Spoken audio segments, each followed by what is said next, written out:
সকলকে জানাই স্বাগত। আশা করছি আপনারা সকলেই ভালো আছেন। আর আজ বড়দিনে আমি তৈরি করে ফেলবো ডিম ছাড়া সুজির কেক। তাহলে চলুন বানিয়ে ফেলি।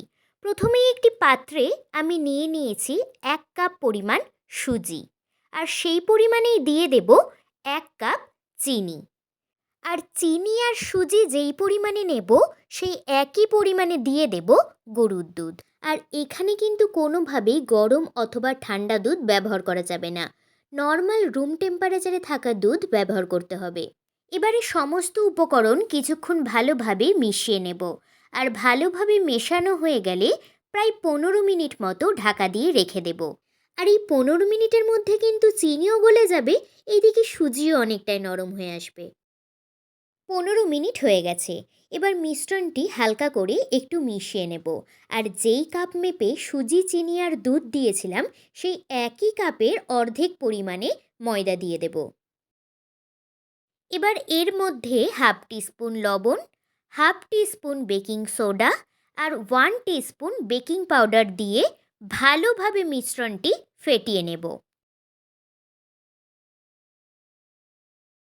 মিশ্রণটি ভালোভাবে ফেটিয়ে নেওয়ার পর যখন ময়দা ভালোভাবে মিশে যাবে তখন এর মধ্যে দিয়ে দেব 1/2 কাপ রিফাইন্ড অয়েল। এবারে সমস্ত উপকরণ ভালোভাবে ফেটিয়ে নিতে হবে।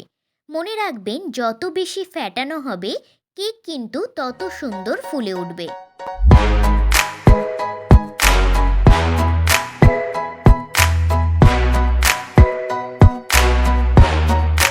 কেকের মিশ্রণ ফেটানো সম্পূর্ণ কমপ্লিট। আর এই মিশ্রণ কিন্তু খুব একটা ঘন বা খুব একটা পাতলা যাতে না হয় সেই দিকে খেয়াল রাখবেন। এবার এর মধ্যে কিছুটা আমন্ড আর কিছুটা কিশমিশ দিয়ে একটু মিশিয়ে নেব। কেকের ব্যাটার তো কমপ্লিট। এবার করব কেক বেক। তার জন্য আমি একটি অ্যালুমিনিয়ামের বাটি নিয়ে নিয়েছি। আমার কাছে কেক মোল্ড না থাকায় আমি একটি অ্যালুমিনিয়ামের বাটিতে কেক বেকড করে নেব। তাই আপনাদের কাছেও যদি কেক মোল্ড না থাকে তাহলে কোনো অসুবিধা নেই, যে কোনো অ্যালুমিনিয়ামের বাটিতেই আপনারা কেক বেকড করে নিতে পারেন। এবার ভালোভাবে অয়েল ব্রাশ করে নেব। অয়েল ভালোভাবে ব্রাশ করা হয়ে গেলে এবার বাটার পেপারের বদলে দিয়ে দেব টিস্যু পেপার। আমি একটি টিস্যু পেপারকে 2 আধখান করে ছিঁড়ে 2 বারে দিয়েছি। এবার এর ওপর থেকে আবারও কিছুটা রিফাইন্ড অয়েল দিয়ে টিস্যু পেপারের গায়ে ভালোভাবে অয়েল ব্রাশ করে নিতে হবে। অয়েল ভালোভাবে ব্রাশ করে নিয়ে এবার কেকের মিশ্রণটি বাটির মধ্যে ঢেলে দেব। দেখুন, বেশ সুন্দর কিন্তু একটা স্মুথ ব্যাটার হয়েছে কেকের। ব্যাটার সম্পূর্ণ ঢেলে নিয়ে এবার এইভাবে একটু ড্যাব ড্যাব করে নেব, যাতে ভেতরের বাতাস বাইরে সম্পূর্ণভাবে বেরিয়ে যায়। এবার ওপর থেকে ছড়িয়ে দেব কিছুটা কিশমিশ।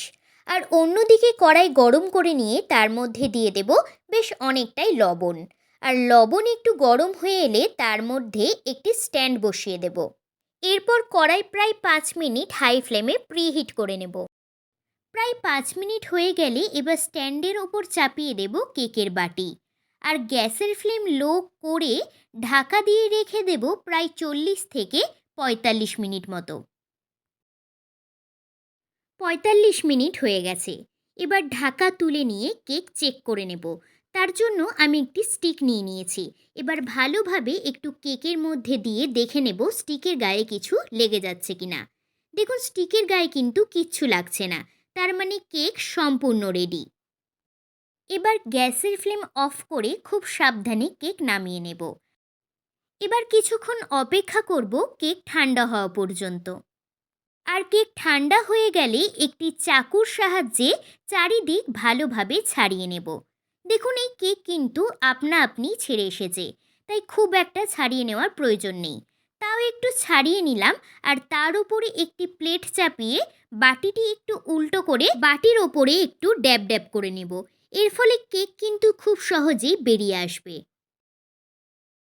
দেখুন, কেক কিন্তু খুব সহজেই ডিমোল্ড হয়ে গেছে। এবার এর ওপর আবারও একটি প্লেট চাপিয়ে নেব আর প্লেটটি উল্টে নিয়ে কেকটাকে সোজা করে নেব।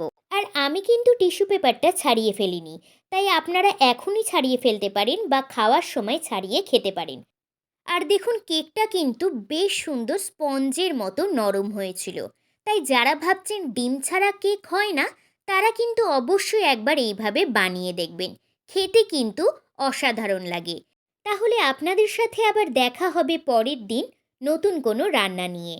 আর আপনাদের সকলকে জানাই মেরি ক্রিসমাস।